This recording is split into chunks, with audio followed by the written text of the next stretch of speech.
नमस्कार दोस्तों, इस वीडियो में हम चर्चा करने वाले हैं प्रसिद्ध भारतीय फुटबॉलर और पहली बार किसी यूरोपीय क्लब के लिए खेलने वाले मोहम्मद सलीम के बारे में।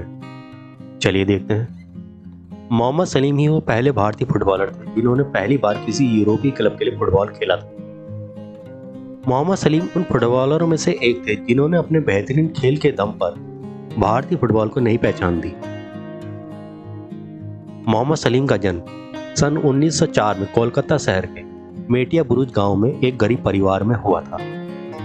सलीम ने एक छोटे से गांव से निकलकर स्कॉटलैंड तक का सफर तय किया। दुनिया आज उन्हें यूरोपीय क्लब के लिए खेलने वाले पहले भारतीय फुटबॉलर के रूप में जानती है। जिस समय भारत अंग्रेजों से आजादी की लड़ाई लड़ रहा था, उसी समय एक और लड़ाई लड़ी जा रही थी फुटबॉल के मैदान।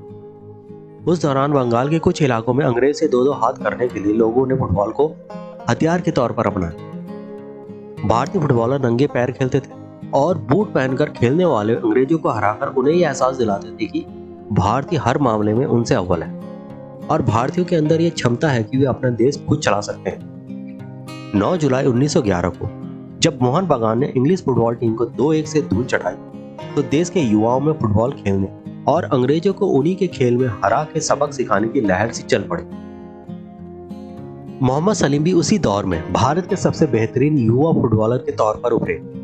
उनके खेल को देखते हुए बाऊ बाजार के प्रसिद्ध चित्तरंजन क्लब ने उन्हें अपने साथ जोड़ लिया। चित्तरंजन क्लब के लिए शानदार खेल दिखाने के बाद उनको मोहम्मडन क्लब की बी टीम ने अपने साथ जोड़ लिया।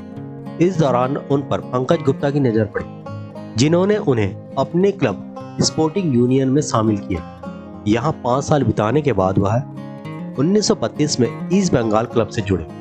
फिर 1 साल आर्यन क्लब के साथ रहने के बाद सलीम 1934 में मोहम्मडन स्पोर्टिंग क्लब से जुड़ गए और मोहम्मडन स्पोर्टिंग क्लब के लिए फॉरवर्ड और मिडफील्ड दोनों ही पोजीशन पर खेलने लगे। इस दौरान सलीम के दमदार प्रदर्शन पर मोहम्मडन स्पोर्टिंग क्लब ने 1934 से लेकर 1938 तक लगातार 5 बार कोलकाता फुटबॉल लीग का खिताब अपने नाम किया। मोहम्मद सलीम को 1936 में चीन के खिलाफ 2 एग्जीबिशन मैच के लिए चुना गया। उन्हें एक मैच इंडियन 11 के लिए खेलना था तथा दूसरा मैच मिलिट्री और सर्विस के लिए। पहले मैच में उन्होंने नंगे पैर खेलते हुए ऐसा प्रदर्शन किया कि चीन के अधिकारियों ने उनकी तारीफ की। हालांकि दूसरे मुकाबले से पहले सलीम गायब हो गए। उन्हें हर जगह ढूंढा गया, अखबारों में इश्तिहार भी छापे गए।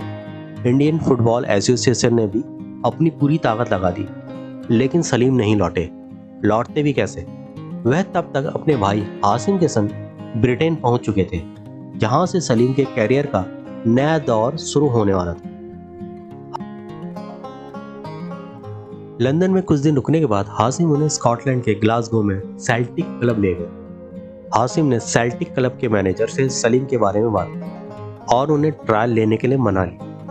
सेल्टिक क्लब के मैनेजर विली मेले को यह जानकर हैरानी हुई कि सलीम नंगे पैर खेलते हैं। 1000 फैंस से भरे स्टेडियम में सलीम ने ट्रायल दिया और विली के साथ साथ फैंस को भी प्रभावित किया। विली ने सलीम को 2 फ्रेंडली मैचों के लिए क्लब में चुन लिया। सलीम ने सेल्टिक के लिए पहला मैच हैमिल्टन के खिलाफ खेला था।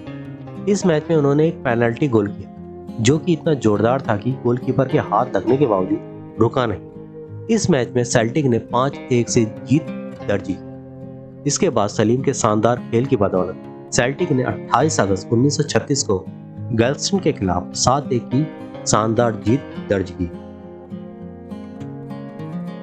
सेल्टिक उन्हें साइन करना चाहता था, लेकिन सलीम को देश की याद सताने लगी और मोहम्मद सलीम 1937 में भारत लौट आए। साल 1937 में उन्होंने फिर से मोहम्मडन स्पोर्टिंग क्लब ज्वाइन किया।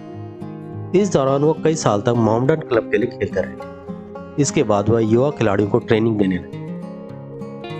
मोहम्मद सलीम उन फुटबॉलरों में से एक थे जिन्होंने अपने बेहतरीन खेल के दम पर भारतीय फुटबॉल को नई पहचान दी। धन्यवाद।